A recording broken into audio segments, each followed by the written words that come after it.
Zulfi knowledge land में खुश आमदीद। तारिक बिन ज़ियाद। मूसा की पेशकदमी जलीकिया की सिमत जारी थी कि असनाए राह में खलीफा वलीद का कासिद मुफीस इससे आ मिला। मूसा ने इसको नशीब व फराज समझा कर आमादा कर लिया कि वो कुछ दिनों के लिए ठहर कर जलीका की मुहिम के ख़ात्मे का इंतज़ार करे।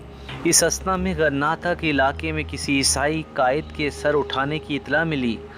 मूसा ने अपने लड़के अब्दुल आला को इसके सर करने के लिए भेजा। इसने इसको शिकस्त दी और गिरफ्तार करके अपने साथ लाया। अब मूसा की ये मुहिम शुमाली उंदलस के इस आखिरी नुक्ते पर थी जहाँ खलीज बस के शर्कन गरबन फैली हुई है।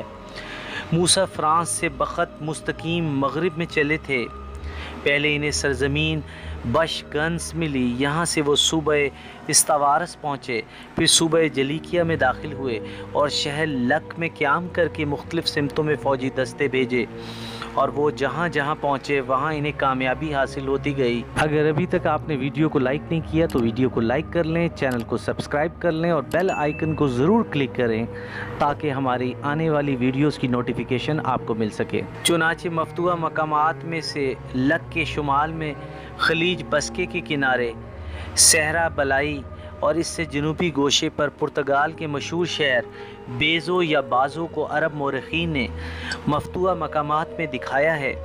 इनके अलावा और बहुत से शहरों पर हमले किए गए लेकिन इनके नामों की तस्रीह नहीं की गई है।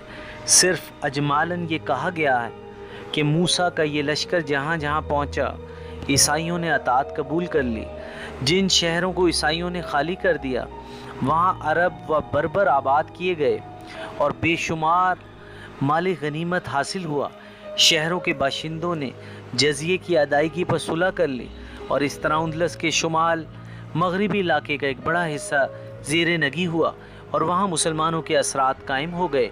लेकिन अभी इस इलाके में इस्लामी फतूहात की तकमील न होने पाई थी कि दरबार खिलाफत से एक दूसरा कासिद अबू नसर उंदलस आया और मूसा से मिलने के लिए लक पहुंचा। इत्तफाक से इस वक्त मूसा एक खच्चर पर सवार थे। अबू नसर ने आकर खच्चर की लगाम पकड़ ली और फौरी वापसी का फरमान पेश किया। अब ताख़ीर का कोई मौका बाकी नहीं रहा था।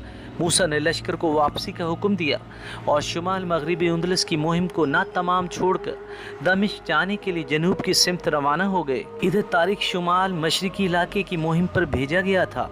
वो इस इलाके को फतह करके वापस आ रहा था कि इधर मूसा पहाड़ी सिलसिले के एक दर्रे से गुजरा और यहीं तारिक का लश्कर इससे आ मिला और इस दर्रे का नाम फज मूसा करार पाया, जिसके मुतल्लिक गुमान है कि वो कोहे वादी रमला में वाक़ है। फिर मूसा और तारिक दोनों मिलकर जनूबी उंदलस की सिमत रवाना हो गए। मूसा उंदलस की फ़तह को मुकम्मल कर लेने की बड़ी तमन्ना रखते थे, इसलिए उन्हें इसके ना तमाम छोड़ने पर सख्त कल्क हुआ। खलीफा वलीद को मूसा की इस तजवीज़ से गर इत्तफाक ना था तो कम अज़ कम इसको इतना मौका तो देना था कि उंदलस के चप्पा चप्पा पर वो इस्लामी परचम लहरा दे कि इस ज़माने में पूरे मुल्क को ज़ेरे नगी कर लेने के जैसे मौक़े हासिल थे वो बाद में मौजूद ना रहे। चुनाचा आगे चलकर उंदलस के ईसाइयों ने अपनी क़ुव्वत फराम कर ली, मुत्तहदा और इज्तमाई ताकत बनाकर इस्लामी हुकूमत के मुकाबले के लिए तैयार हो गए और उंदलस में ईसाइयों और मुसलमानों की मतवाज़ी हुकूमतें कायम रहीं। इन दोनों हुकूमतों की क़ुव्वतें घटती बढ़ती रहीं। बिलाखिर चंद सदियों के बाद ईसाई हुकूमत इस्लामी हुकूमत के ख़त्म करने में कामयाब हो गई। एपिसोड 24 इख्तिताम पजीर हुई।